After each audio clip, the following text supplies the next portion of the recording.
If you don't have time to grind and you want to buy a stacked account in 2K with max badges, a nice record, and a high overall, hit up sportstnb.com. The link is on the screen, and you can find the link in both the comment section and in the description.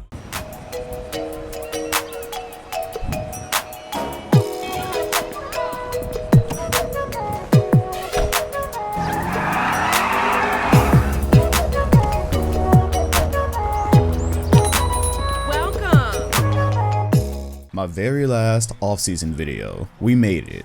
At any point in time during this season, if you hear me say I can't wait until the off-season, that I can't wait until free agency, don't even warn me, just unsubscribe, and I give you full permission because I will never, ever utter those words, ever, during an NBA season again. Starting at number 1, it may come as a surprise to you, just maybe, but I'm gonna go with the Los Angeles Lakers at the first seed. I say it may be a surprise because many of you know I'm picking the Clippers to win the title this year if I have to pick a favorite, even though it's so suspenseful. I would put my money on the Clippers, but I think the Lakers will end up with the 1 seed because you have to remember that this is the Western Conference, and you're likely going to have a situation where it's literally a couple of games separating many teams. So you really have to consider the fact that Paul George is going to miss like the first 10 games or something. He's going to be back maybe like late November. He's going to miss a good chunk of time. Now the Clippers can surely hold their own, but when you talk about just those 1 or 2 game differences, I think that will be enough to let somebody else have the first seed, and out of those I am going to go with the Lakers. It seems like they're going to want to play LeBron James at point guard, which is going to create so many problems, so many matchup problems for so many different teams than just the raw star power of LeBron and AD. Sure, that roster has some things to figure out, but in a season where everything is so wide open and multiple teams have chances, I think the Lakers have somewhat of an advantage there, and so they are going to be my first seed this year. I really think so. LeBron is going to be fresh like the whole year because they're going to be able to let Anthony Davis carry a lot of the load. LeBron is off of how many months of rest now? He hasn't really played since April, so this is a good 6 months of rest. He's fresh. He's going to be able to stay fresh. I like the Lakers at first seed here. Now at my second spot, I'm going to go with the Clippers, and when I was just talking about them in that Lakers section, I was wondering what role rest is going to play,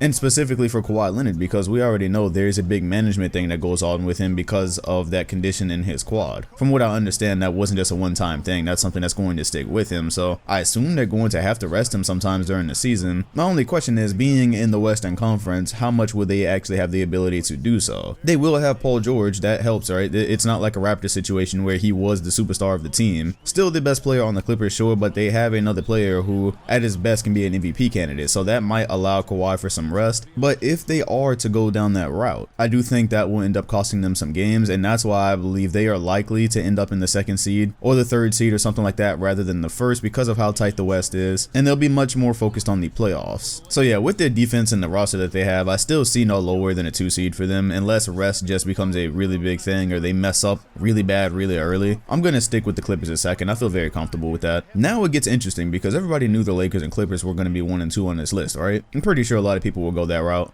At number 3, I'm going to go with the Denver Nuggets. Denver proved that they could hang last year. They were a 2nd seed, and I really like that they have Michael Porter Jr. now on top of that team that was so high in the West already. You already saw in my rookies video, I believe they are going to be bringing him along slowly. I think it'll be a thing like midway through the season, maybe a little later, you will start to see the full extent of his rookie impact. To start with, obviously they're gonna, indicated from the preseason, they're gonna be bringing him off the bench and being careful with his minutes because he will be more important as it goes later. But my hope for MPJ is that he becomes the co-star to Jokic. I think that's what they were thinking when they first drafted him, and I hope it really materializes. That is not a slight to Jamal Murray. That's not a slight to any other player on the team. I just think, like, when you look at ceilings, I think MPJ's is at that star level, that superstar type level. So even if it doesn't happen this year, I think you will see the flashes of that. And I think just continuing on from last year, they will be able to get up into that 3rd seed because the Nuggets are a really good team. I think nobody can question the talent of Jokic after the playoffs because it's one thing where you say, oh, they're a regular season team, and then Jokic came into the playoffs and they could have easily been in the conference finals, and I don't know, this is not a what if video. I'm just letting you know I think the Nuggets are good and I think they're going to be in the 3rd seed. Then at number 4, I'm going to go with the Rockets. Despite me not having a clue how Westbrook and Harden are going to mesh, I still think they can nab a top 4 spot in the West. Sucks for them that Gerald Green, a clear rotation guy, has broken his foot, so we don't know if he's going to play at all this season. And watching from the preseason, I'm still not encouraged by the play styles with Harden and Westbrook. If you watched my stream last night, I was talking about it. when this team first got together, and I made the Barbershop talk, I was talking about it. And the most recent game I watched from them was the Spurs game, the Rockets and Spurs, and I didn't like what I saw. They're clearly wanting to experiment with using Westbrook at the 2, which is what we said in the season preview. That's kind of the only way you see this being successful, because I don't see them taking the ball out of James Harden's hand. And in that Spurs game, I saw a lot of just ISO dribbling with James Harden while Westbrook was standing in the corner, or not even the corner, you know, the wing, the corner. He was just standing off to the side with everybody else. There's a lot of instances where the ball gets to him late in the shot clock and he has to chuck a 3. He's not made for that. He's not a 3-point shooter. However, despite that, I think just off the raw talent of those two, they will still end up a top 4 seed in the Western Conference. I think at some point they're going to figure out that this scheme where Harden just ISOs and Westbrook shoots is not their that's not going to assure any type of success. They'll probably give both of them their fair share of ISO plays, which will help create open shots for other people, help create buckets for both of them because they can both attack and score off the dribble. So I think that mixed in with some of the other things that they do will be able to nab them a 4th spot. And then I think when they get to the playoffs and they have to go against a really good team, the fact that their play styles don't really mesh, I think it'll matter then. But hey, they have a whole season to figure it out. Like I said, I'm going to watch the Rockets every single night, every single game that they have, because if nothing else, I am extremely fascinated by watching those, or the prospect of watching those two on the court. And I just want to see everything about it. I want to see where Westbrook is standing on the court. I want to see how many plays they end up just running for Harden. I want to see if they stagger their minutes. I want to know everything about them. I'm studying them like a school subject this year. So for now, I'm going Rockets at 4. Then at number 5, I'm going to go with the Utah Jazz. The Jazz have a good roster this year. Great addition with Bogdanovic. As long as he remains healthy, Mike Conley will be a great addition. But I will still be putting them at the 5 seed. I'm not just 1,000% sold on them because they made a couple of good additions. And let's be real, that's just how the Western Conference is. You got multiple duos up there. Then a team like the Nuggets that doesn't even necessarily have a duo, but they're still really good. So while the Jazz do have an impressive roster, that's just the Western Conference, man. Speaking of the rigors and trenches of the Western Conference, I'm gonna go with the San Antonio Spurs at 6. I still believe they're a playoff team, and they might even be better than they were last year. The Spurs were a team where I truly believed that their ceiling was the Western Conference Finals. And you got to take a couple of leaps, but we weren't very far from that. They got into a 7-game series with the second-seeded Nuggets, and it really looked like they could take them. I think there was a couple of shots they just blew, a couple of games that they just blew, or maybe it was just one. They blew a golden chance to go up 2-0, I think, going back to San Antonio. So they really could have taken Denver, and then I think they could have taken Portland, which means you would have had a 7 seed in the conference finals. So you come back this year, and they add Dejounte Murray back to the roster, who had a torn ACL last year. That is a big addition to a team that was already pretty good. Again, they just played in the Western Conference, and it's hard to make it there. So let's say they ended up 7 last year. But yeah, still got LaMarcus Aldridge, still got DeRozan, and they got some good young guys. Lonnie Walker, Murray, like I just said, Derek White, who is the prototypical San Antonio Spurs player who you never heard of but can just fucking hoop.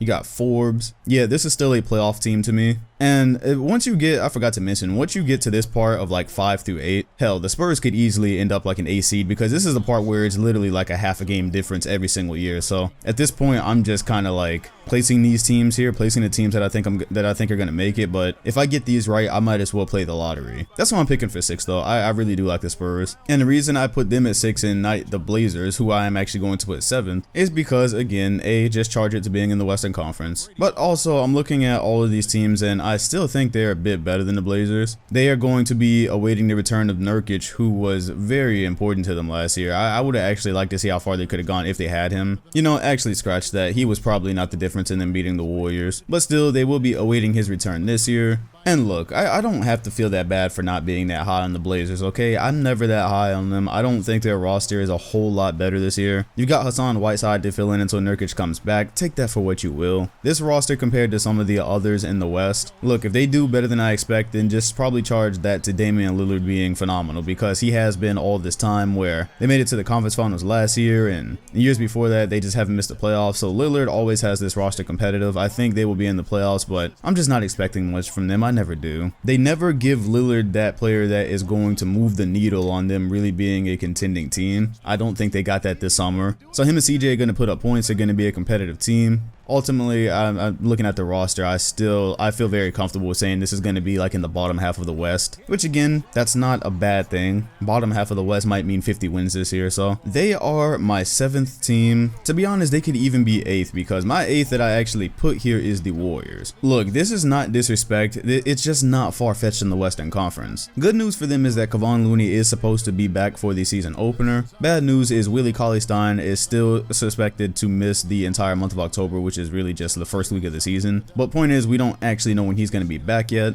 So they are still kind of small down low. Every game matters in the Western Conference, and if big men are going to be a problem down there, they're going to be getting beat up. I think we already seen that in their front court. They're going to be getting beat the fuck up down there. That's one issue. Second issue will be their defensive backcourt, and then just finding enough scoring to be competitive every night, because that's still the question. Where does the rest of the scoring come from? I really want to see how Jordan Poole carries over this season, because clearly in the preseason he showed he can play professional basketball, he can have an immediate impact. So that's something that maybe nobody really foresaw during the summer when we were really just looking at D'Angelo Russell as helping Steph Curry. Still, it's questionable. The name of the game for Golden State really is to survive until Klay Thompson comes back. They need to survive the Western Conference until March. They need to survive on the offensive and defensive end. When you're one of the teams you're in the West and you're talking about surviving, that to me says lower seed. Now, maybe I'm completely wrong and Steph is just going to go all the way off and we're going to see some miracle season, but I wouldn't put that kind of expectation on it. I'm not expecting that. I think it's just going to be a case of reality where that roster is just not that great at the moment. There are clear flaws in it. Then there's some bright spots. Again, Jordan Poole is a bright spot. Marcus Chris is a bright spot. So there's some bright spots there, but there's a lot of question marks to go with it. And those question marks are definitely enough to make me say they will survive and they will end up having a decent record, which a decent record in the West means bottom half. They're going to be in the Western Conference matching up with teams that they don't really match up well with all season. So they're going to be seeing the Lakers 4 times. Stuff like that just matters. I think they will be fighting for an A seed, but I still think they're going to make it. And that's where I say, look, this is not Warriors disrespect. It's actually a compliment to think that they can hang on and make it, because the West still has a couple of other teams that will be fighting for that A spot. Luka Doncic and Porzingis. They will be fighting for a playoff spot. I would not be surprised if they slide up there into the 8th. That's a nice and talented duo out there that the Warriors are going to have to be fending off. I left the Pelicans off because originally I was like, they will really be fighting for that seed, but obviously with the question mark that is Zion's health, who knows? He has the worst type of injury that's not a tear. It's not a tear, so there's no actual diagnosis. This is just something it's just something is hurt and they have to wait for it to heal, which means it'll probably recur.